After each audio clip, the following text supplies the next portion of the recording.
안녕하십니까, 시골에서입니다. 우리가 흔히 이제 주식을 투자하면서 투자자들의 어떤 형태가 몇 가지로 나뉘어지고 있습니다. 예를 들어서 기본적 분석, 즉 내재 가치를 중시하시는 투자자들과 혹은 기술적 분석을 중시하시는 투자자들, 그리고 진짜 문자 그대로 감에 의존하시는 투자자들, 이렇게 세 부류를 나눌 수가 있고, 특히 기본적 분석에 치중하는 아주 전통적인 입장에 있는 분들은 예전부터 경제신문이나 그 외 각종 기사들 혹은 뭐 어떤 세계적인 어떤 흐름들을 꾸준히 관찰하시면서 아마 침착하게 긴 눈으로 중장기적인 안목으로 시장을 바라보는 분들이 많고, 근래 들어서 HTS가 발달하고 기술적 분석 차트라든지 컴퓨터 프로그램이 발달하면서 각종 기술적 분석 기술들이 점점 발달해서 많은 젊은 분들을 중심으로 한 단기 투자자들을 대상으로 한 기술적 분석가들이 늘어나고 있습니다. 그래서 이것이 전자든 후자든 간에 이렇게 이제 요즘은 시장을 많이 이해하고 기관 투자자나 전문가 못지않은 시장 이해력과 분석력을 가지신 분들은 흔히 객장 아줌마 혹은 객장 아저씨 이러한 표현을 쓰면서 아직 객장에서 종이에 주문을 내고 혹은 전화로 주문을 내시면서 객장에서 왔다 갔다 하시는 분들을 무시하거나 비하하는 경우가 많은데, 실제로 주식시장을 가만히 살펴보고 시장 구조를 살펴보면 우리가 흔히 마바라 군단이라고 비하를 하거나 혹은 객장 아저씨라고 말씀하시는 분들이 주식시장을 대응하시는 눈이나 혹은 객장에서 대하시는 모습들, 주문 내시는 모습들을 기회가 있으면 객장에 나가셔서 한번 보시기 바랍니다.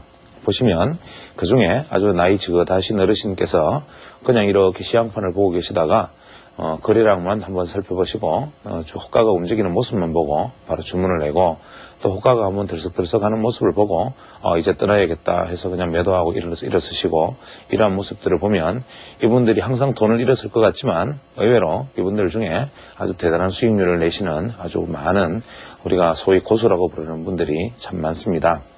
이유는 우리는 항상 어떠한 것을 사물을 분석하고 재단하는 눈으로만 바라보지만 오랜 세월의 경험과 오랜 세월의 학습을 통해서 내 몸에 체득한 어떤 본능적 감각이라는 것이 시장에서 얼마나 중요한 것인지를 객장에 나가서 이러한 분들을 살펴보면 금방 느낄 수 있습니다.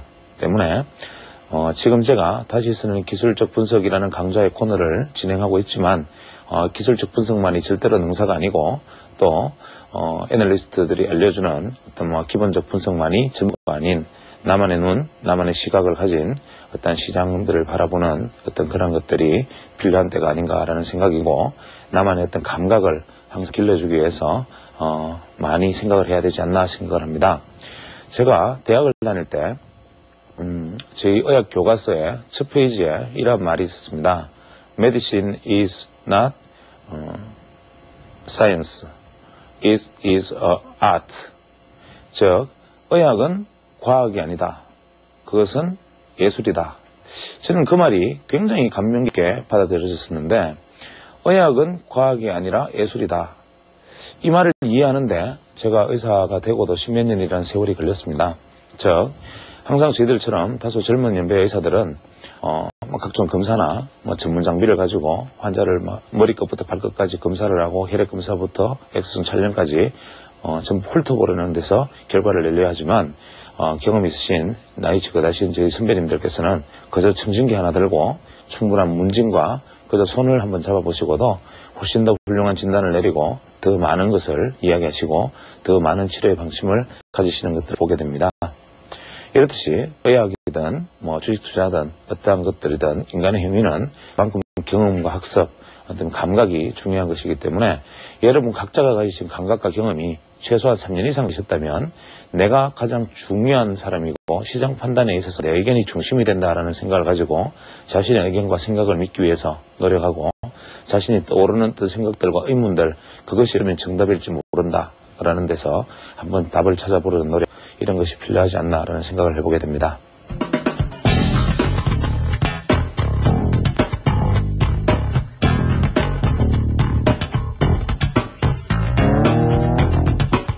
제가 항상 자꾸 이야기하는 이 각도라는 것을 시장에서 처음 이야기했던 분에 대한 말씀입니다. 즉, 이 각도라는 것이 뭘 의미하느냐면 우리는 시장에서 차트를 볼 때 차트는 X축과 Y축, 즉 X축을 가격으로 두고 Y축을 시간으로 둔 차트를 봅니다.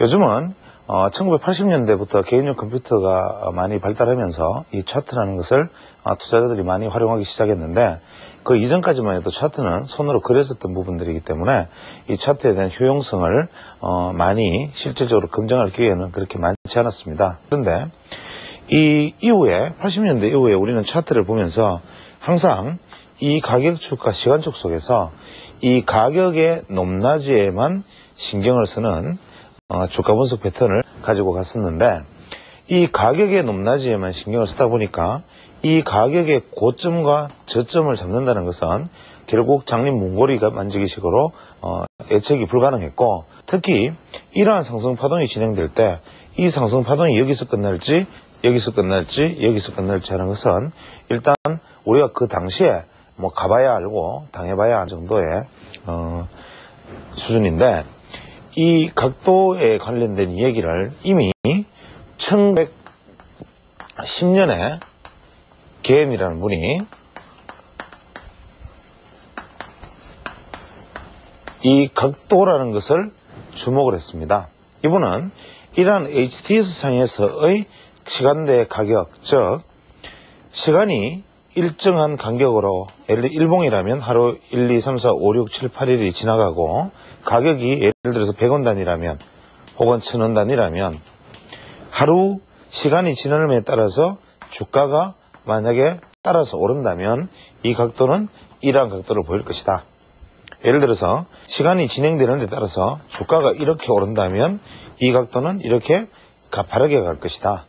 그래서 각도가 몇 도냐, 어디에 해당하는 각도냐만 이야기하면 결국 시간 대비 각을 꺼보면 현재의 가격은 얼마다라는 것을 저절로 알 수 있기 때문에 이 각도라는 개념은 이 시간이라는 것이 반드시 포함되어야만 나타난다.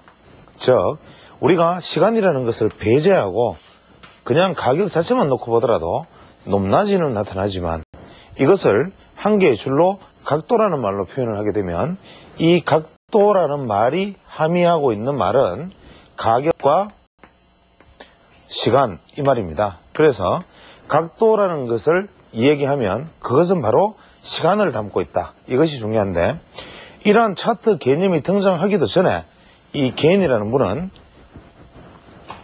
모는 종이 속에 이렇게 촘촘한 모무는 종이 속에 가격을 기입하고 가격을 기입해서 스스로 각도를 그려가면서 다음 시간에 각도를 예측하고 다음에 주가를 예측하고 해서 그 당시 면화, 선물, 그 다음에 뭐 석유, 금, 은 이러한 거래에서 거의 90%가 넘는 아주 뭐 획기적인 수익률을 올리는데 성공을 했습니다. 근데 이분이 뒤늦게 주목받은 제일 큰 이유는 1972년에 무라카미라는 분이 일본에서 이 각도라는 이야기를 들고 나와서 파동론에 있어서의 각도를 처음에 얘기를 했습니다. 그래서 이 부분에 대해서 다음에 이야기할 기회가 있겠지만 파동각이라 그래서 파동의 저점을 연결한 이 각, 이것을 일본에서 70년에 들고 나오면서부터 시장의 각도라는 것이 새로 한번 기술적으로 재조명을 받게 되는데 저는 이분의 어떤 이론들에 대해서 처음에 접했을 때 지난 시간에 제가 말씀드리기를 저는 이분의 책을 접하는 순간 이 개인이라는 분의 책을 접하는 순간 충격을 받았다 이런 표현을 드렸습니다. 즉 이분의 책에 쓰여 있는 말들 중에서 세상에 모든 지수는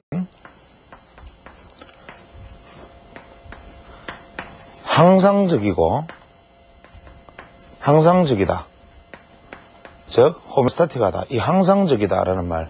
즉 우리는 세상의 어떤 질서라는 것을 그 당시의 어떤 변동의 변화율로 바라보기 때문에 어떤 변화율이라는 개념 속에서 얼마의 변동만 바라보기 때문에 이 주추세가 가려지는 방향과 진로를 예측하는 데 어려움을 겪었지만 이분은 세상의 어떠한 혼동된 흐름, 이러한 어떤 카오스적인 무질서한 이런 흐름조차도 분명히 수학적 질서가 존재한다. 그래서 어떠한 세상의 복잡한 이론이나 세상의 복잡한 이치도 수학적 공식에 수렴한다. 이런 표현을 썼습니다. 그래서 이분은 어떠한 주가 이론 혹은 어떠한 경제 이론, 어떠한 가격 이론도 그 자체는 무질서하게 움직이는 것 같지만 그것은 수학적 공식으로 반드시 증명될 수 있고 수학적 공식으로 예측할 수 있다. 이렇게 말했습니다.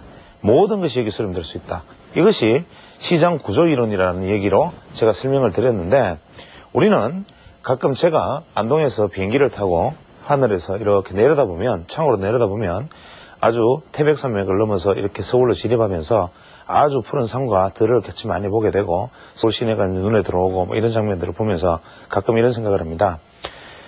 저 산은, 저 강은 1000년 전에도 저 산과 저 강은 저랬을 것이고 10,000년 전에도 저 산과 저 강은 저랬을 것인데 우리는 현재의 모습들 그 자체만이 현재라고 생각하고 있고 이 과거의 모습과 현재의 모습이 변해가는 것이 자연의 질서에 따라서 이렇게 왔다는 것을 생각하지 못하고 그냥 현재의 모습 그 자체만을 바라보는 시각을 가지고 있다. 즉 봄, 여름, 가을, 겨울이 있으면 아무리 추운 여름이라 하더라도 덥지 않은 여름이 우연찮게 와서 혼란스럽다 하더라도 그 다음에 가을이 오지 않을 리가 없고 아무리 짧은 가을이거나 아무리 긴 가을이어도 그것은 반드시 겨울로 이어지고 아무리 따뜻해서 보리가 사기 트는 겨울이라 하더라도 그 다음에 봄은 오는 것이 자연의 이치인데 주가도 아무리 주가가 오를 자리에 떨어지고 오를 자리에 떨어져도 결국 주가는 자기가 어떤 지점에서는 반등을 하게 되어 있고 주가가 아무리 극단적인 상승을 한다 하더라도 결국 자기 갈 길이 이렇게 가려면 주가는 결국 떨어지게 되어 있다. 이런 어떤 자연의 질서, 우주의 질서 이 모든 것은 결국 하나의 법칙으로 수렴되는데 우리는 이 법칙으로 수렴하는 방법을 무엇으로 찾는가? 이 수렴하는 방법론적을 수학적 방법을 택한 것이 바로 시장 구조이론이다. 이 구조이론의 대표적인 것이 파동론 혹은 개인의 각도이론 이런 것이 됩니다.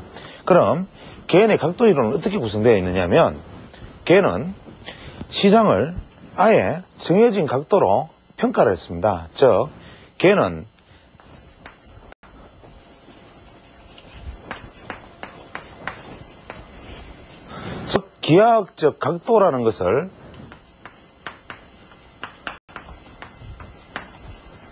기하학적 각도라는 것을 미리 정해두고 이 기하학적 각도에 따라서 시장은 움직인다. 즉 X축이 가격이고 이 축이 시간이라면 Y축이 가격이고 X축이 시간이라면 이 시간과 가격 사이에 이 각도가 가격과 시간이 일치하는 점을 우리는 45도선이라고 부른다. 즉 시간이 진행되는 데 따라서 가격이 일정하게 진행되는 것 주가가 어떤 시간의 단위에 따라서 일정하게 계속 지속적인 상승을 보이는 축을 가진 것 이것을 45도선이라고 부른다. 이것이 기본선이다. 개인이 가장 중요하게 생각했던 이 45도선 이것은 주가의 생명과도 같은 것이다. 즉 우리가 이 안에서 주가가 이렇게 등락을 거듭하고 하더라도 이 주가의 축이 45도선을 따라간다면 이것은 강세다. 이것을 기준으로 45도선을 이탈한다면 약세다. 그래서 어떤 에너지가 강세 국면에 존재하는가 혹은 약세 국면에 존재하는가를 이 45도선을 중심으로 개는 설명을 하고 있습니다. 이 45도선 앞쪽에는 어떠한 선이 있느냐면 8개의 선을 나누어 가지고 여기 기하학적 각도를 제가 여기 설명을 해줬지만 이 6개의 선과 8개의 선으로 나누게 되는데 이것을 개는 시간 한 단위당 가격 한 단위 즉 1대1로 대응하는 45도선 그 다음에 시간 한 단위당 가격이 두 단위로 움직이는, 시간 한 단위당 가격이 두 단위로 움직이는 선을 1 곱하기 2선, 즉 63.4도선. 그 다음에 시간 한 단위당 가격이 4단위로 움직이는 것을 우리는 76도선. 시간 한 단위당 가격이 8배로 움직이는 엄청나게 가파른 각을 82.9도선. 이렇게 세 가지로 나누고, 떨어지는 쪽에서도 시간이 두 단위에 가격이 한 단위 움직이는 것을, 시간 두 단위에 가격이 한 단위 움직이는 것을 26.6도선. 시간이 네 단위에 가격이 한 단위 움직이는 것을 14도선. 시간이 8단위에 가격이 한 단위 움직이는 것을 7.5도선. 이렇게 나누었는데, 그래서 개인의 이야기는 이 각도가 가파르면 가파를수록 시장 에너지는 강력하다. 즉, 주가가 이 각도를 따라서 상승을 하면 강력한 추세에 있고, 이 추세를 이탈하면 다음 추세는 지지점은 두 번째 각이다. 그래서 두 번째 각 사이에서 움직이다가 이 선을 다시 이탈하면 또 에너지가 약화되고, 또 이탈하면 에너지가 약화되나 이때까지는 강세 국면을 유지한다. 그러나 만약에 이 45도선을 이탈하면 이때부터는 저항받고 떨어지고, 저항받고 지지선을 이탈하는 약세 흐름으로 간다. 이러한 이야기를 하고 있습니다. 이것을 떨어지는 종목에 대입을 한다면, 상승하는 종목은 이렇게 볼 수 있지만 떨어지는 종목에 대입을 한다면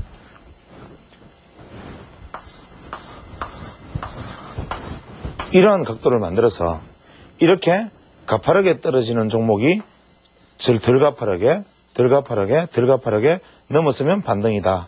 이러한 이론과도 마찬가지입니다. 그래서 주가라는 것은 이 정해진 각도의 길에 따라서 어떻게 움직이느냐에 따라서 이 주가가 어떤 국면에 놓여 있나를 알 수 있다고 말했는데, 개인 이론을 현대에 적용하는데 이 기하학적 각도의 이론을 현재에 적용하려면 가장 심각한 문제점이 하나 있습니다. 즉, 이것이 각도가 만약에 정확하게 적용이 되려면 우리가 차트 프로그램 자체를 이해를 해야 되는데, 우리가 쓰고 있는 이 차트 프로그램은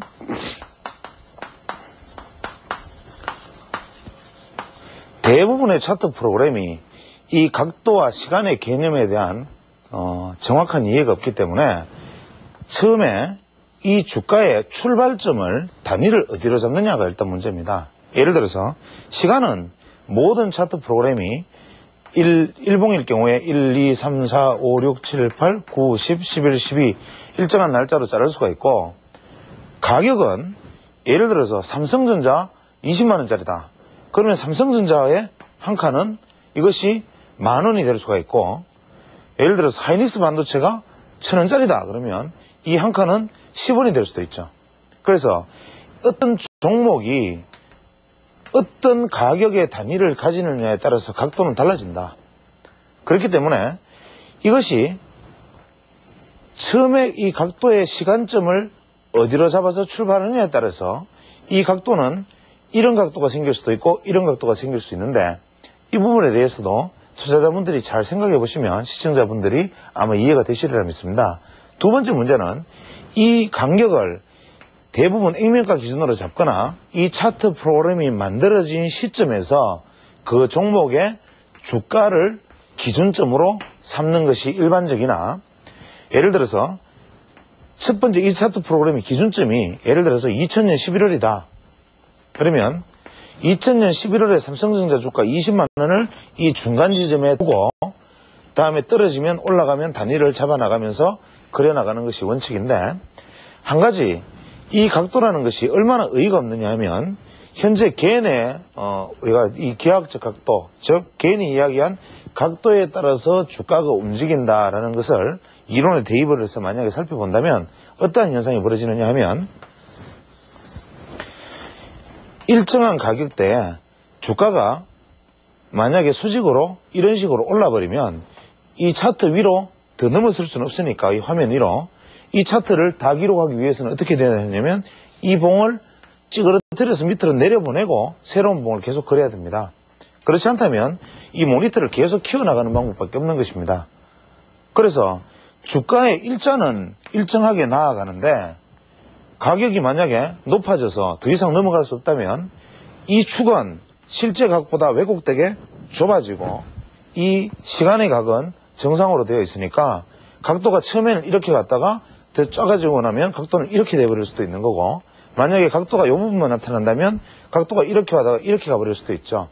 그래서 이것을 만약에 해결하려면 정확한 차트 프로그램이라면 이 가격이 상승하면서 차트 간격이 축소되는 만큼 이 시간의 비율도 같이 축소시켜주는 차트 프로그램이 등장을 하거나, 아니면 주가가 만약에 급등하면서 아래쪽 차트가 짜그라들면 차라리 이 아래쪽의 주가를 없애버리고 현재 여기서 다시 주가만 표시되면서 이 주가를 다시 내려서 기준점을 여기에 잡아주는 보정을 해주지 않는 한 이 각도는 영원히 정확한 각도는 없다. 예를 들어서 현재 삼성전자 주가가 지난 저점 대비 만약에 47도에 놓여 있다. 삼성전자 주가가 이렇게 와서 지금 조정받아 있는데 어떤 차트 프로그램에서를 꺼보면 이 저점에서 이것이 46도라고 말하는 분도 있고, 어떤 차트 프로그램에서는 이것이 55도라고 말하는 분, 어떤 차트 프로그램에서는 42도라고 말하는 분이 있을 거라는 거죠. 차트 프로그램의 정확성에 따라서. 그러면 개인이 이야기하기를 1 곱하기 1선, 이 45도선을 중심으로 강세와 약세를 구분한다는데, 어떤 차트 프로그램에서는 그러면 개인의 각도를 중심으로 하면 강세다. 어떤 차트 프로그램에서는 강세와 약세의 중간점이다. 어떤 차트 프로그램에서는 이미 약세에 들어왔다. 이런 엉터리 결론이 나타납니다. 그래서 처음에 초보 투자자들은 개인의 각도를 끄어보고 야 놀랍다라고 표현을 하지만, 실제로 전문가 그룹들이나 차트를 많이 사용하는 분일수록 개인의 각도는 유용성이 없고 엉터리다, 혹은 쓸모없다, 이런 얘기들을 많이 하십니다. 그러나 이것은 차트에 대한 근본적인 이해가 있었기 때문에 이런 소리를 하실 수가 있지만, 반대로 차트에 대한 이해가 더 한방되게 나가지 않았기 때문에 이런 이야기가 또 나올 수 있습니다. 가끔 우리가 전문 차트 프로그램에 이해라고 이야기하는 프로그램 중에는 이러한 것들 일정 부분 보정하는 것도 존재는 하지만, 현재 우리나라 주식시장에서 이것을 정확히 보정해 줄 수 있는 차트는 없습니다. 그러나 일반적으로 증권사 HTS들보다 전문 차트 프로그램들이 이러한 부분들을 보정해 주기 때문에 개인의 각도를 가지고 한번 그어볼 수는 있으나, 이 개인의 각도라는 것이 얼마나 현재 부정확한가를 일단 잠깐 차트를 보면서 한번 설명해 보겠습니다. 지금 현재 종합주가 지수를 우리가 개인의 차트를 그어보면 각 증권사 HTS나 전문 차트 프로그램에 개인이라는 부분이 있습니다. 이 개인을 의미 있는 저점에서 그어보면 현재 지금 보이는 것과 같은 결과를 얻을 수가 있는데, 지금 현재 이것은 보이는 각도는 뭐냐면 현재 이 45도선과 그 다음에 63.4도선 사이에서 주가가 이렇게 움직이고 있는 모습을 볼 수가 있습니다. 그래서 이렇게 보여지고 있는 이 주가는 현재 약세를 전환되지 않고 이 국면, 즉 중심선 국면 위에서 강세를 유지하고 있기 때문에 현재 이 차트를 보면 이것이 이렇게 조정을 받아도 아직까지는 개인의 차트를 봐서는 강세 국면이다, 이렇게 볼 수가 있습니다. 그러나 만약에 이 상태를 우리가 넓혀서 본다면, 같은 차트를 이렇게 넓혀서 봤을 경우에 어떻게 되느냐, 현재 똑같은 차트를 가지고 바라보다 하더라도 차트가 만약에 폭이 조금만 넓어진다면 아래와 같이 우리가 개인을 보면 45도선 아래쪽에 가 있는 것을 우리가 볼 수 있습니다. 그럼 이 부분은 현재 약세 국면에 들어있는 부분인데, 이 부분을 그러면 우리는 약세라고 이야기할 것인가?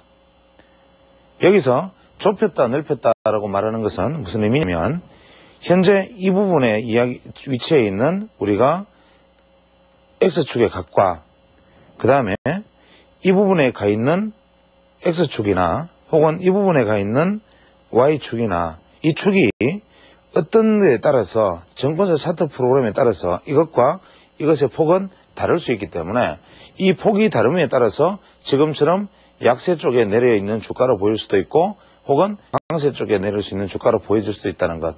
그렇다면 이 개인의 차트는 어떻게 되느냐? 무용지물이다. 과연 그런가? 여기서 한번 생각해 볼 문제가 되겠습니다. 앞으로 다시 돌아가서 제가 칠판을 보고 다시 설명을 드리겠습니다.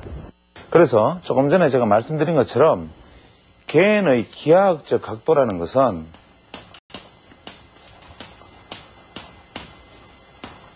개인의 기하학적 각도는 일단은 현재 기존 HTS나 그 외 각종 차트 프로그램에서는 일단 무용지물입니다. 그 다음에 주가가 변화하는 데 따라서 차트가 폭이 좁아지고 이 X축은 유지되고 이러한 왜곡된 차트가 존재하는 한에서도 이것은 개인의 기하학적 각도는 무용지물입니다. 그럼 걔는 그 당시에 어떤 거래를 했느냐? 커다란 모는 종이를 놓고 직접 그렸고 저 역시도 한 번은 개인의 차트를 활용하기 위해서는 이만한 모는 종이, 제도용 모는 종이를 가지고 거기다 직접 주가를 그려 넣어가면서 각도를 재기도 하는데 이러한 각도를 재는 것 자체가 개인의 이론이 이러하다는 것, 즉 개인은 여기서 우리가 개인의 이론에서 얻어내야 될 것은 뭐냐면 현재 82.9도, 63.4도, 26.6도 이러한 각도가 중요한 게 아니고 이것이 여기서 차트 안에서 이 주가가 현재 82.9도로 움직였다, 76도로 움직였다, 63도로 움직였다, 45도로 움직였다 이런 엉터리 얘기를 하자는 것이 아니고 이것이 주가 파동이 현재 45도 선이다 이런 엉터리 얘기를 여기서 하자는 것이 아니고 이것이 말하는 이것이 각도가 가파르다, 각도가 누웠다라는 것이 의미하는 바가 무엇이냐 여기서 차용해야 될 것은 바로 이 점이고 제가 여기에서 바로 그럼 여기에 주가가 도달을 했다면 다음에 주가는 어떤 방향으로 움직일 수밖에 없는 필연이 있는가 이거를 깨면 주가가 약세고 조정을 받는 지지선이 대기하고 있고 또 이것이 깨어지면 다음 지지선이 대기하고 있고 마지막으로 이것이 깨어지면 주가는 약세다라는 수동적이고 피동적인 개인 이론의 활용이 아니고 주가가 만약에 이렇게 움직인다면 다음의 움직임은 어떠할 것이냐의 답을 이 각도에서 내자 이야기를 제가 드리고 있는 것입니다. 물론 이 이야기는 앞으로 진행되어 나가야 될 이야기지만 개인의 이야기 중에서 일단 우리가 차용해야 될 제1 첫 번째 기하학적 각도 이것이 바로 개인은 시간대 가격의 폭이 어떤 선을 따라서 움직이느냐에 따라서 주가의 강세와 약세를 일단 예측했다는 한 가지 사실을 일단 여기서 한 가지 접어둡니다. 두 번째, 개인이 중요하게 각도에서 활용했던 것은 이 조정 비율입니다. 개인은 이 조정 비율을 제가 지금 여기 쭉 써놨는데 무려 10개의 조정 비율을 사용을 했습니다. 즉 개인이 12.5%, 25%, 33.3%, 37.5%, 50% 이렇게 나눴지만 원래 걔는 주가는 올라서 떨어져서 조정받는 비율을 가장 의미 있는 비율을 45도 각처럼 바로 8단계로 나눈 다음에 그래서 분모가 8이니까 이 8단계로 나눈 다음에 이 8분의 1, 즉 12.5% 조정, 25% 조정, 37% 조정해서 8단계를 나누고 앞에 45도를 이야기했듯이 걔는 이 50% 조정선을 제일 중요하게 생각을 했습니다. 이것은 가격이 상승을 하고 난 다음에 조정폭이 50%를 지켜내고 50% 위선에서 되돌림을 하고 고점을 돌파해 나간다면 이것은 강추세로 살아나갈 것이고 만약에 주가 상승폭의 50% 이상을 조정을 보이고 반등한다면 이것은 기술적 반등 이후에 다시 주가는 하향할 것이라는 생명의 어떤 핵심선, 즉 매수세와 매도세가 에너지가 부딪히는 균형점, 이것을 바로 50% 조정선이라는 것으로 설명을 했습니다. 그 다음에 개인이 중요하게 생각했던 것은 뭐냐면 우리가 다우 이론에서 제일 중요하게 생각하는 조정선인 33.3% 선을 33.3% 선을 이 8분의 2와 8분의 3 사이에 집어넣고 또 다우의 3분의 2선 66.7% 선을 이 사이에 집어넣어서 10가지 조정 비율을 만들었는데 이 10가지 조정 비율이 갖는 이 수치 자체가 의미 있는 것이 아니라 10단계의 조정 비율이라는 것은 아무런 의미가 없습니다. 주가가 이렇게 올랐다가 이렇게 조정받을 수도 있고, 이렇게 받을 수도 있고, 이렇게 받을 수도 있고, 50% 받을 수도 있고, 이렇게 갈 수도 있는데, 이것이 예측의 영역 이하지, 결과론적으로 현재 주가가 얼마 조정받았군, 이거는 의미가 없다는 것이죠. 즉, 이 주가가, 그럼 이 중에 과연 몇 퍼센트 선을 디디고 반등을 하겠는가라는 예측이 필요한 것이 기술적 분석인데, 현재 지금 개인의 이야기대로, 여기에 디딘다면, 37.5%까지 조정을 받는다면 33.3%까지 조정을 받는다면 이러한 대응의 문제로만 접근을 한다면 이러한 개인의 각도 이론이 무슨 의미가 있느냐 이런 의문이 바로 들 수 있는데 개인은 이 조정 비율을 해결하기 위해서 이 기하학적 각도가 가지고 있는 맹점 즉 죽은 각도를 가지고 현재를 바라볼 수 없다라는 이 첫 번째 맹점과 결과론적으로 말하는 조정의 비율이라는 것은 결과론적인 것이라는 이 맹점, 이 두 가지를 합해서 살아있는 이론을 만들어내게 됩니다. 이게 무슨 얘기냐면 제가 말씀드린 것은 기하학적 각도라는 것을 개인은 이야기했다. 가격 대비 시간가치에 따라서 어떠한 각도로 주가가 진행되느냐를 보고 개인은 강세, 약세, 다음 지지선, 저항선을 이야기를 했다라고 말씀을 드려놓고 이것은 죽은 이야기다. 각도는 어떻게 꺼도 마찬가지고 이 각도가 이렇게 있다 하더라도 다음에 어떤 각도로 갈지를 모르는 상황에서 이 각도의 이탈의 시점이 언제인지를 모르는 상황에서 현재 이 각도를 아무리 꺼놓으면 많아. 그렇다면 우리가 그냥 보통 차트에서 X축, Y축, Y축, X축을 꺾고 난 다음에 내 멋대로 현재 이러한 단계를 나는 100단계가 있어. 그래서 주가가 요까지 갔나, 요까지 갔나, 요까지 갔나를 봐. 이렇게 말을 해도 마찬가지다. 그래서 이런 의미 없이 그냥 그럴듯해 보이지만 이 의미 없는 각도와 이 말도 안 되는 10단계의 조정 비율, 무슨 3단계도 아니고 10단계의 조정 비율, 그것도 후행적으로 결과론적으로 말하는 대응의 문제로 말하는 이 두 가지를 합해서는 살아있는 이론으로 만들어냈다. 어떻게 이것이 살아있는 이론으로 만드느냐? 어떻게 이것이 살아있는 이론을 만들어내게 되느냐 하면 걔는 이 각도와 조정 비율을 결합해서 주가의 변화율을 찾아냈다. 조금 어려운 이야기가 되는데 제가 지난번에 말씀을 드리기를 일목균형표상에서 변화율이 존재하는 것은 대응 수치와 혹은 그 다음에 이루어질 수치들을 다 결합해서 그것이 정해져 있는 날짜가 존재한다라고 말했는데 걔는 어떻게 얘기를 하느냐? 살아있는 이론은 뭐냐면 개인이 이야기하는 이 중요한 45도선과 자, 이 차트를 보면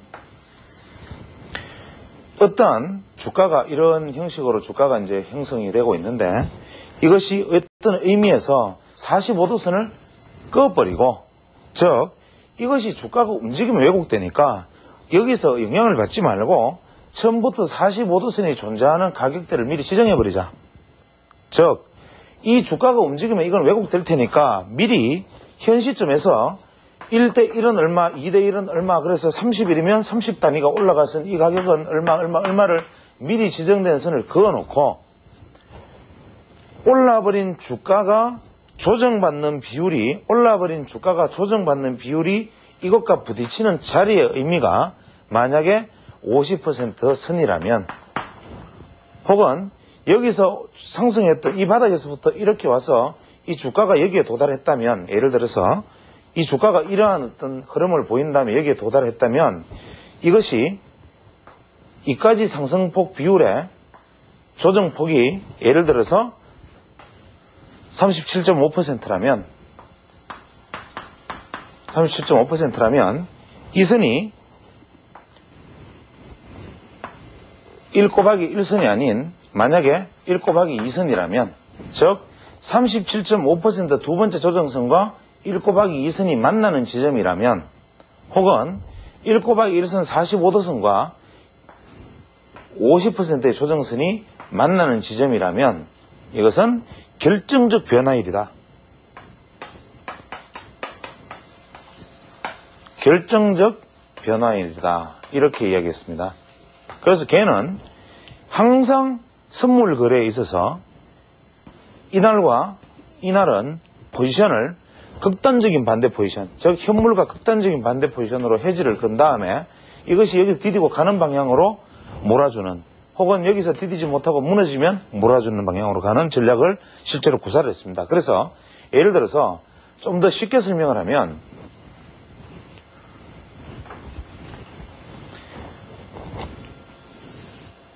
(45도선을) 긋고 그 다음에 두 번째 63.4도선을 긋고 아래쪽에 26.6도선을 미리 출발할 때 선행을 정해둔다면 주가가 왜곡이 되더라도 이 정해진 가치는, 가격대는 정해져 있다. 이미 정해져 있는 상태에서 주가가 반응을 보이기 시작하면서 올라서 떨어지고 하는 과정 속에서 만약에 이런 모양을 보인다면 이러한 다양하게 맞부딪히는 이 순간들, 의미 없는 순간들을 무시하고 이 주가가 여기서 출발해서 대비, 만약에 고점 대비 50% 조정선은 여기다라는 것을 미리 그어두고, 만약에 37% 조정선은 여기다라는 것을 미리 그어둔 다음에 37.5%의 조정선과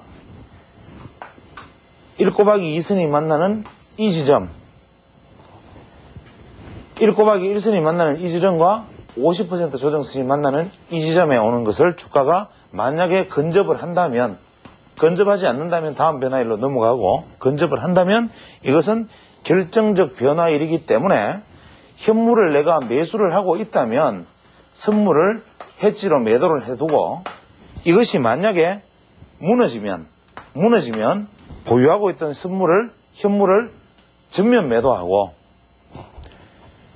이 결정적 변곡점에 도달했을 때는 현물을 보유하고 있다면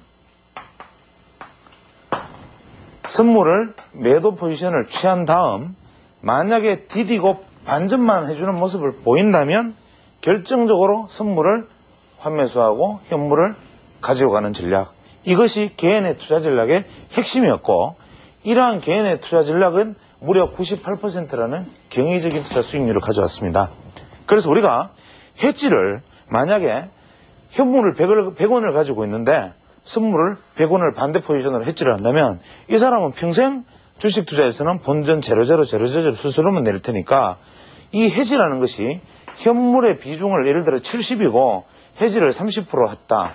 현물의 비중이 30이고 해지가 70% 되었다. 어떻게 되었든 간에 해지는 문자 그대로 최악의 상황을 상정해서 최악의 손실을 보지 않기 위한 것이 해지이기 때문에 보통은 해지 비율은 현선물이 틀리게 마련인데, 걔는 이 결정적 변화일에는 50대 50의 포지션을 가져가다가 무너지는 순간 현물을 전면 매도해서 정리해버리고, 다시 되돌아가는 순간 선물을 전부 환매수해서 현물을 가지고 강세장으로 이어타는 전략으로 현재까지 그 당시에 어마어마한 수익률을 냈기 때문에 개인은 죽은 이 기하학적 각도와 의미 없는 조정 비율의 이 만남을 가지고 살아있는 이론으로 삼았다, 이 이야기입니다. 세 번째, 개인이 실전 투자에서 사용했던 방법은 뭐냐면, 우리가 카디널 스퀘어라 그래서 카디널 사각형 혹은 기본 사각형 이렇게 이야기를 하는데, 걔는 어떤 주가를, 자연의 수치를, 수학적 수치를 미리 표를 통해서 상당한 수치까지 미리 표를 만들어 둡니다. 예를 들어서 어떻게 만들어 두느냐.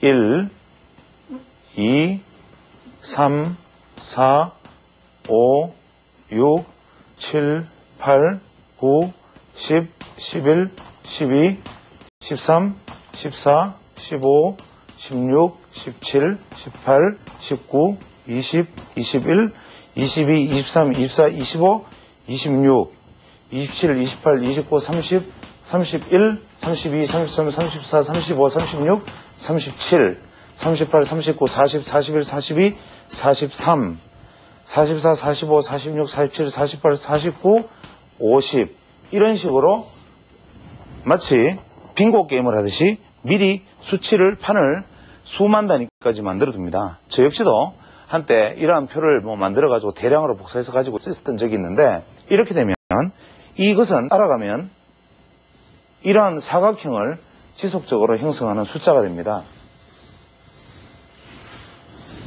자, 이러한 숫자를 형성을 하게 되는데 이것의 원리는 뭐냐면 괜히 365일이라는 1년의 숫자, 즉 1년은 365일이라는 이 숫자를 굉장히 중요하게 생각을 했습니다. 즉 걔는 어떤 주식에 있어서 혹은 인간의 어떤 행위에 있어서 1년의 주기율이라는 것은 음력이든 양력이든 360일에서 365일 사이에 있는 이 360이라는 이 숫자가 가지는 의미를 굉장히 중요하게 생각했고 이 360의 의미는 바로 원주율이죠.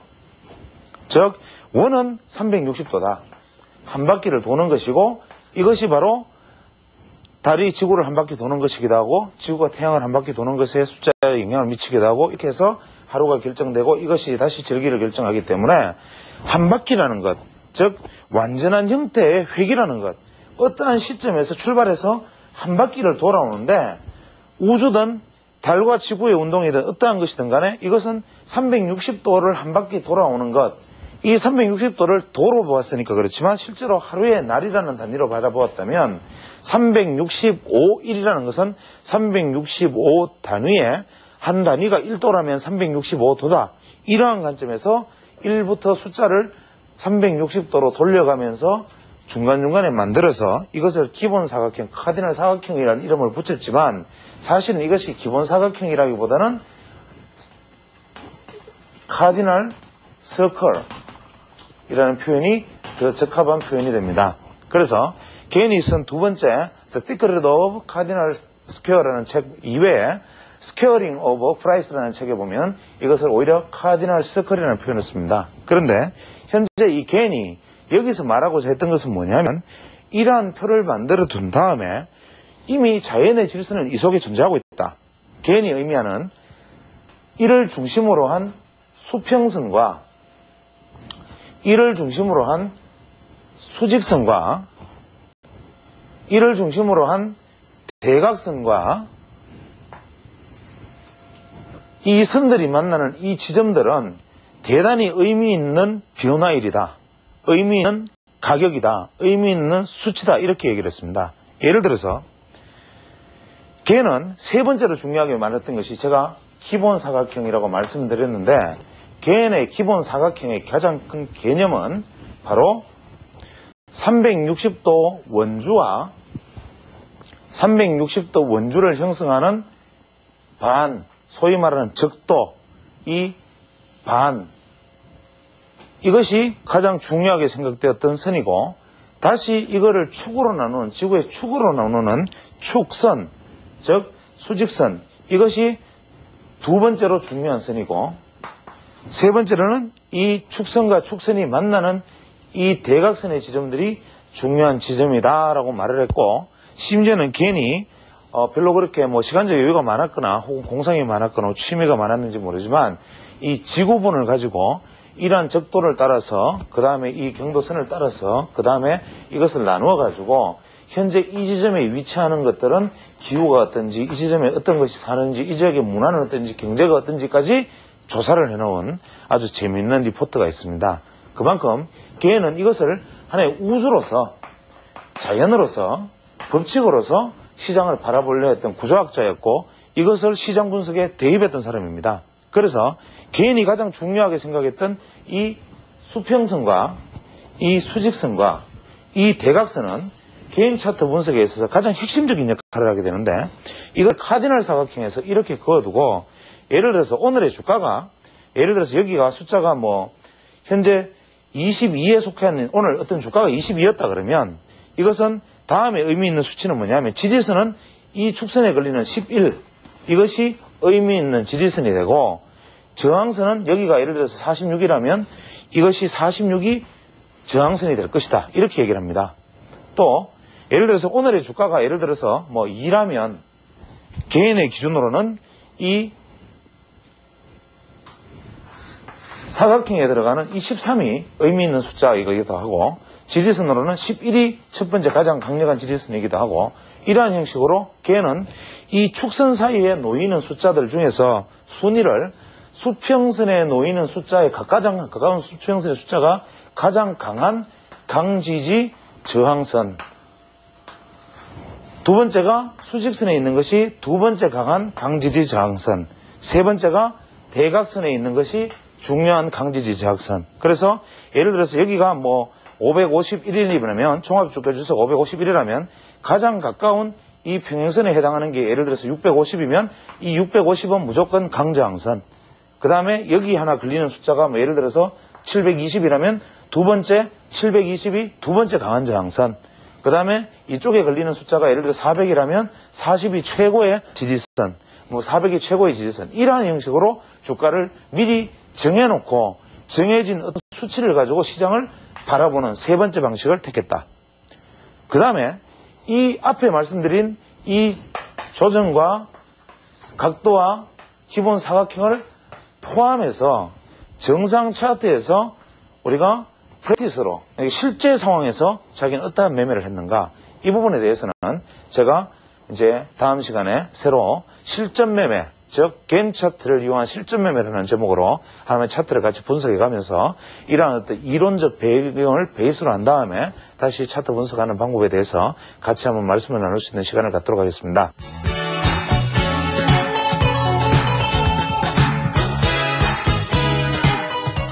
조선시대 선비들 4대 부들을 대상으로 팽형이라는 형이 존재했는데, 이 팽형은 예를 들어서 선비가 어떠한 죄를 지었거나 특히 명예를 더럽히거나 혹은 왕실에 반하거나 그 외에 어떤 탐욕을 부리거나 탐관오리의 행동을, 즉 스스로의 어떤 명예를 저버리는 일을 했을 때 귀양을 가거나 혹은 사형을 당하는 타역을 받는 대신 스스로 택할 수 있는 하나의 어떤 대안이었습니다. 이 팽형은 어떻게 집행되느냐 하면 저작거리에 사대문 거리에 솥을 걸고, 큰 가마솥을 걸고 그 아래쪽에서 가마솥에 불을 떼는 신용만 하고 솥에 물을 가득 담은 다음에 죄인이 그 가마솥에 들어가서 오랫동안 앉아 있게 됩니다. 그러면 밑에서 형리들은 불을 붙이지 않은 장작으로 오랫동안 불을 떼는 모습을 보여주면 결국 이 행사는 이 솥 속에 들어가 있는 사람이 끓는 물에 죽는, 화상으로 죽는 이러한 신용을 하게 되고, 이 행사가 끝나고 나면 죄인은 솥에서 내려와서 그때부터 집으로 돌아가는데, 이때부터 죄인은 살아있으되 살아있지 아니하고 이름이 있으되 이름이 없고 걸어다니되 그 사람은 사람이 아닌 것으로 행동을 해야 됩니다. 즉 팽형을 선고받은 사람은 이름이 불려지지 않고 외출도 허락되지 않았지만 설령 외출했다 하더라도 이 사람을 보는 사람은 이 사람을 영혼을 보는 것처럼, 즉 투명인간을 대하는 것처럼 불러서도 아니 되고 눈을 마주쳐서도 아니 되고 아는 척해서도 아니 되고 말하지도 않았다고 합니다. 즉 이 사람은 생명은, 육신의 생명은 살아있으되 정신의 생명은 죽은 상태, 이러한 상태로 처벌하는 것, 이것을 팽형이라고 하는데, 어떤 면에서는 우리 조선시대 우리 선배들의 혹은 우리 조상들의 어떤 치열했던 어떤 정신세계라든지 우리 선비들의 아주 높은 어떤 문화적 가치를 여기서 느끼게 합니다. 즉 어떠한 잘못을 했을 때 인간의 목숨을 빼앗거나 혹은 인간을 철저하게 처벌을 하는, 즉 응징과 복수를 하는 형벌보다 이럴 때 한번 자신의 어떤 명예와 죽음을 가지고 선택할 수 있게 하는 기회를 주는 것, 그것이 일본 사무라이처럼 스스로 배를 가르는 할복의 형식이 아니라 스스로 죽음을 택할 것이냐 아니면 명예를 잃을 것이냐를 놓고 선택을 하게 하는데, 대부분의 탐관오리들 혹은 죄를 지은 사람들은 팽형과 사약을 선택하라고 하면 당시 사대부들의 거의 모든 사람이 사약을 받거나 귀양 가는 길을 택하고 팽형을 선택하는 경우는 극히 드물었다고 합니다. 그런데 요즘 우리는 점점 사회가 발달하고 서구의 문화의 영향을 받고 그 외에 각종 여러 가지 영향으로 이제 과연 명예라는 것의 가치에 대해서 얼마나 우리가 깊이 생각하고 있는지, 과연 이 명예라는 단어에 대해서 깊이 한번 생각해보고 살 수 있는 사람들이 있는지에 대해서 한번 질문을 던져보고 싶습니다. 우리가 흔히 총부에서부터 일국의 대통령까지 모든 사람에게는 각자의 명예가 있을 것입니다. 저는 불자는 아니지만 불교에 보면 구품이라 그래서 하품 하생부터 상품 상생까지 9단계의 그릇이 사람에게는 존재한다고 합니다. 즉 하품 하생의 어떤 인간은 작은 그릇이기 때문에 그 그 작은 종지만한 그릇을 채울 만큼의 노력만 해도 그것은 가득 찬 것이고, 상품 상승의 그릇을 가진 사람은 아주 커다란 감옷 같은 그릇을 가지고 있기 때문에 아무리 채우려고 노력해도 그것을 채우기는 힘들다고 합니다. 즉 사람은 자기 그릇이 있기 마련인데, 따라서 사람은 출세할수록 더 높은 사람이 될수록, 더 잘 나갈수록, 더 유명할수록 자기 자신이 지켜야 할 명예의 그릇은 점점 커지는 법입니다. 그런데 특히 자본시장을 중심으로 한 이런 증권시장 같은 곳에서는 자신의 이름을 걸고 쏟아내는 리포트, 자신의 회사의 이름을 걸고 말하는 어떤 전략들, 그 외에 이러한 어떤 돈과 관련된 부분들에 대한 의견들, 이러한 것들이 과연 회사의 명예, 자신의 어떤 이름의 명예, 이러한 것들이 과연 얼마나 철저하게 지켜지고 있다라고 생각하는지, 자기 자신의 명예의 값어치에 대해서, 자기 자신의 이름의 값에 대해서 얼마나 스스로 고민하고 고민하면서 좀 진지한 어떤 의견들을 내고 있는지, 지난주에 있어서 계속 기관 투자자들을 질타하는 것 같아서 송구스럽지만, 혹시 이 방송을 보시는 분 중에 기관 투자자분들이 계신다면 자신의 어떤 명예, 회사의 명예, 이러한 것들이 한번 더럽혀지면 영원히 그 명예는 회복될 수 없다는 것, 즉 팽행을 당한 선비처럼 한번 더럽혀진 명예가 되돌아지지 않는다는 것을 꼭 명심하시기를 바라고, 혹은 이것들과 관련되어서 일어나는 각종 어떤 파생된 부분들, 제가 누차 말씀드렸습니다만은 증권시장이 약세든 강세든 어김없이 항상 지난주 대박주를 맞췄다고 주장하는 각 경제지 하단면에 아주 비싼 돈을 들여서 광고를 하는 무슨 투자연구소, 무슨 박사님들, 이런 분들이 투자자들에게 5만원, 10만원씩 얻고, 심지어는 그 자리에 온 사람들을 중심으로 사이비 종교 같은 행사를 벌이면서 수백만원씩 특별회비를 걷어가는 이러한 사람들은 그 신문 하단에 자신의 이름을 걸고 누구누구 소장, 누구누구 박사, 이렇게 이름을 걸고, 과거, 지난주 대박을 예측했다. 항상 지난주 바닥을 예측했다.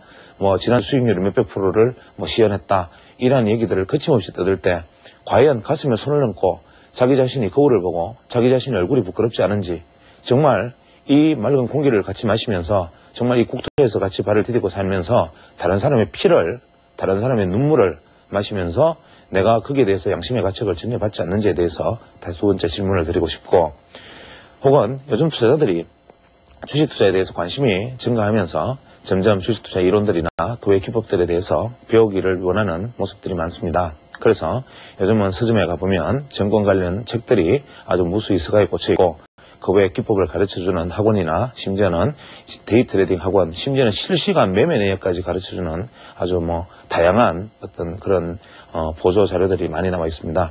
그 중에서도 수익률 대회에서 몇 등을 했다고 자랑하는 인사들은 실시간 자신의 매매를 가르쳐주는 조건으로 CD를 사서 그 자기 자신 실시간 매매 내역을 듣고 대신 회비를, 아주 고액의 회비를 내라. 혹은 책을 한 권 쓰면서 이 책 저 책 뺏겨서 여기 나온 이 지역기 나온 이야기 전부 짜집기 해서 어떠한 양심의 가책도 없이 한 권의 책으로 만들어서 자신만의 대단한 투자 기법으로 선전하는 사람, 심지어는 수천 프로 수만 프로의 수익률을 자랑하면서 자기는 주식 투자로서 엄청나게 많은 수익을 했는데 이 기법만 배우면 금세 나도 그렇게, 당신도 그렇게 될 수 있는 것을 유혹하는 어떤 책을 쓰는 사람들까지, 이 증권시장이라는 곳, 돈이 흐르는 곳, 이렇게 돈이 꼬이는 곳에 고여있는 이 엄청난 사람들, 혹은 이 많이 관련된 사람들이 그 중에서 명예라는 것에 대해서 얼마나 진지하게 생각하고, 자신의 이름에 대해서, 자신의 얼굴에 대해서 얼마나 진지하게 부끄럽게 생각하고 거울을 한번 돌이켜보는지, 저는 좀 더 무리를 일으킬 이야기일지 모르지만 정말 죽은 시체에 몰려드는 채채파리 혹은 쇠파리, 좀 어떤 아주 나쁜 파리들, 혹은 좀 벌레들, 구데기들, 이러한 어떤 족속들로 보이는 이러한 사람들이 과연 얼마나 거울 앞에 서서 자기 자신을 볼 때 부끄럽지 않고, 자식에게 당당하지 않고, 자기 이름과 명예에 더럽혀지지 않고, 당대에 스스로 지나서 내가 나중에 나이 들어서 내 삶을 돌이켜 보았을 때 후회되지 않는 삶인지를 한번 되새겨 볼 것을 여기서 말씀드리고, 이러한 분들의 의견을 듣거나 이러한 것들과 관련된 어떤 여러 가지 정보들을 대가를 지불하고 사려는 분들은 정말 이 정보와 이 대가가 합당한 것인지에 대해서도 한번 진지하게 다시 생각해보고, 이러한 어떤 파리들에게 끊임없이 썩은 음식을 제공하면서 계속 기생하게 만드는 수채 구멍을 계속 열어두지 말고 차라리 주변 환경을 청소하고 스스로 자신의 영향을 길러서 이러한 어떤 나쁜 사람들이 모여들지 않게끔 스스로 정화하는 데 한번 나서보았으면 하는 바람입니다. 감사합니다.